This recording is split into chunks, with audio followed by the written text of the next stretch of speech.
Do you guys remember back all the way to the early 2010s when Marvel first started up the idea of the Marvel Cinematic Universe?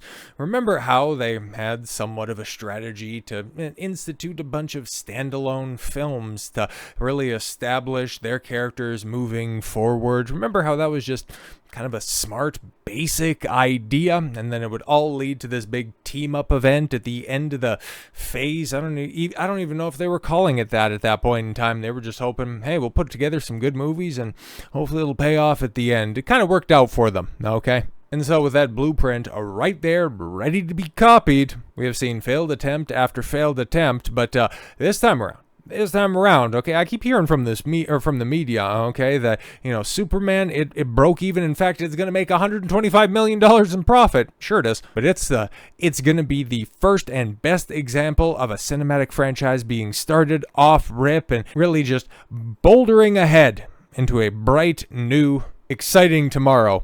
And in fact, we have the man for that tomorrow, but we'll talk about that in a little bit. But yes, a DCU Chapter 1, every movie and show in the new DC Cinematic Universe. And I mean, like, I was around, right, listening. I think James Gunn, because didn't he take the torch at the end of 2022, and then he came out with this big grandiose plan where he had his different, I thought they were called stages at that point in time. I couldn't find the visual or anything like that, but yeah, he had a whole bunch of, movies and TV, animated and live action plans for phases 1 and 2 and 3. Eventually it was all going to build to something, but he didn't want to say the Justice League at that point in time, probably because he hadn't thought of the really clever idea of calling them the Justice Gang.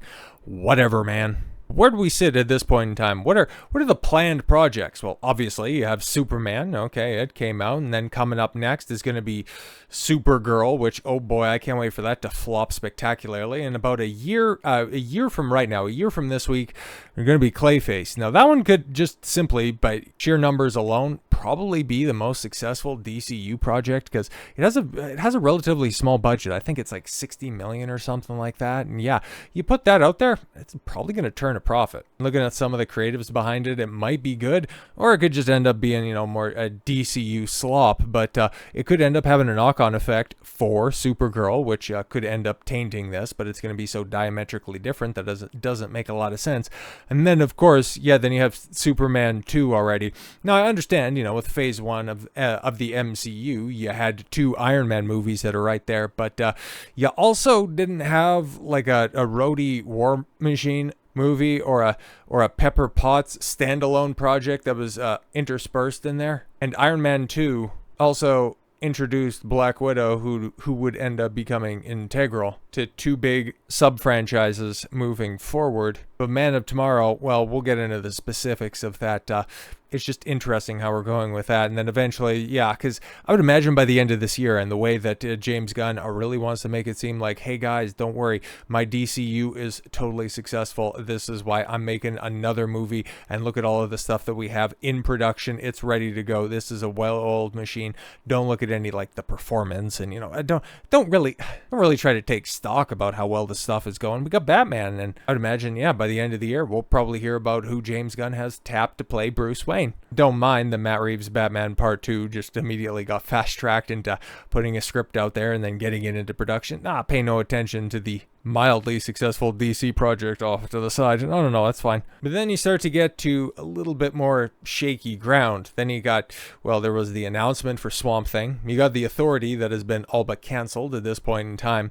You have a Wonder Woman. Oh, you got one creative attached to it. I think Anna Nogueira, who's also going to be writing on Supergirl. I think she is. But yeah, she's attached to the Wonder Woman project. And then as for the shows, oh my God, everybody remembers at the tail end of last year, Creature Commandos, right?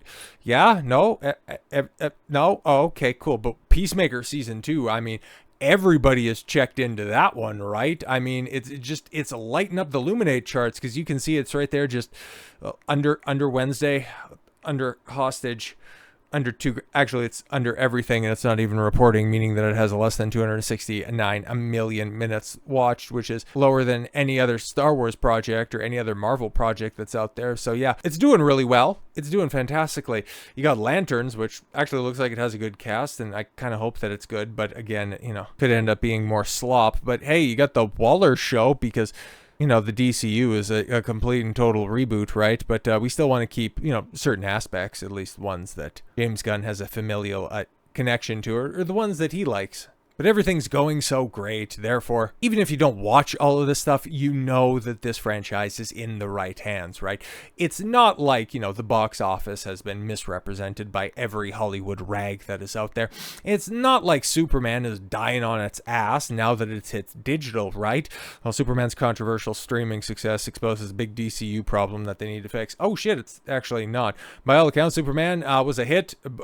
DC Studios needed as the DC Universe franchise kicked off in full swing, bolstered by positive reviews and audience word of mouth.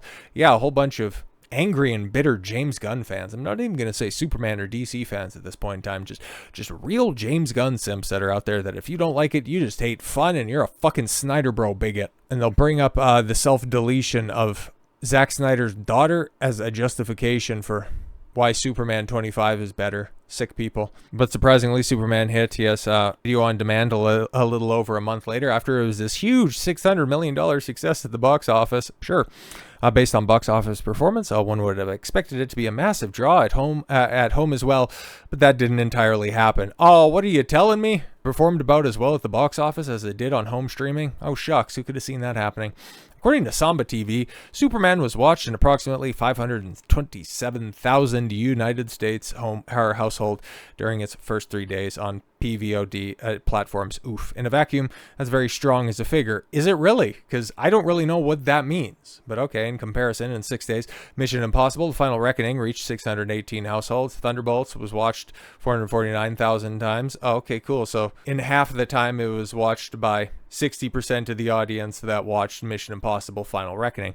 The problem with Superman is that its momentum cooled after the strong start. Yeah, because I even talked about it at the time. It had a really decent opening weekend. And then that second weekend drop off, that was something laudable. It was quite good after all. But then it didn't really gain momentum. And it just really died out of the public discourse. And outside of just the freaks online, nobody was talking about this movie. And we're already starting to see sentiments start to turn. Because now the rags and all the access media pundits that are out there are starting to decry the box office. Oh my God, it's failing in 2025. It's just going to take them a little bit longer to come around to, hey, those movies that came out in July that were supposed to save the box office?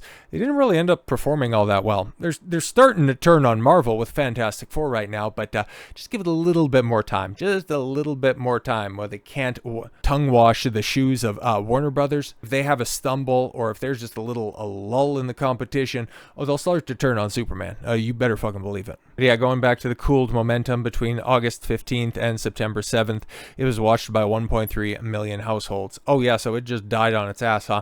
This implied that the film doesn't have much staying power on the home media market. Well, yeah, exactly. This is a bad movie. It's a really bad movie. So why would you think all of the creatives that were behind the first one are going to get it right for the second one, especially when they're speedrunning Lex Luthor? From an all-powerful god that really shouldn't be concerning themselves with just piddly old Superman, given the fact that he can clone Superman and create pocket dimensions and black holes, why the fuck would he care about literally anything going on Earth?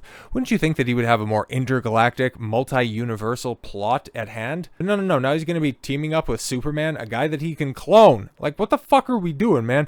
James Gunn confirms that Man of Tomorrow is a team-up movie focused on Lex Luthor and a much bigger threat. Yeah, oh my God, guys, is it going to be Brainiac? Oh, okay, cool. At least somebody's going to have a fucking brain in this movie. James Gunn has teased what's to come with the abruptly announced Superman non-sequel. Yeah, it's a Lex Luthor movie. Okay, cool. So we got a Superman ensemble movie, and then we're getting a Supergirl movie, and then we're getting a Lex Luthor movie. What the fuck is going on? He confirmed on Howard Stern. Bro, this is why I didn't hear about this, because he was on Howard Stern.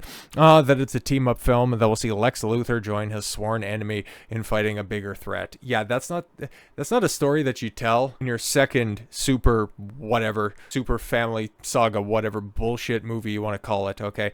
The Not Superman Part 2. It's like if the character arc for Thor and Loki if they immediately jumped to the beginning of Infinity War and they put that as the impetus for Thor the Dark World. It would be like in Spider-Man No Way Home when Tobey Maguire came back, instead of all three Spider-Man teaming up to defeat Green Goblin. Norman Osborn would have joined the team and they would have took on Venom. It's like, what the fuck are you doing, James? You're a silly, stupid man. It is a story about Lex Luthor and Superman having to work together to a certain degree against a much bigger threat, and it's more complicated than that. Gunn said on the popular radio show, the Stern Show just got canceled, bruh. Gunn also confirmed that the film will be more than a Superman story. Yeah, because he doesn't like Superman. Like, we've seen that with the first film, and we really, really are seeing that driven home right now because, Peacemaker is, like, super important and all that shit. That's what James Gunn wants to do. That's the direction that he wants to take the DCU. He could give a flying fuck about Superman, and it's leading to a lot of stupid conversations about how Superman's a boring or one-dimensional character. Batman's so much better. This is just the smooth brain takes that are out there. There's no good stories that you can tell about Superman. No. It's just we've been festooned, especially when it comes to to films rather. There are interesting stories that have been told, obviously, in animation and in TV as well, about Superman, about Clark Kent. It's just we haven't seen, at least in my lifetime. Obviously, you could go back to like 78 in the Donner cut of Superman 2 to see like good Superman stories, but everything that we have seen about the Man of Steel has been handled by incompetent jackasses who don't know storytelling from a hole in the wall. And so that is leading a lot of stupid people to think that Superman is a bad or boring character. No. He's just the latest superhero to get the incompetent writer treatment, and apparently he's going to be stuck in that cycle for the next few years. Fucking yay. So with all that said, thank you all very much for the gift of your time. I've been Don Consuelo. I want you to follow your gut and get after it. Take care, everyone.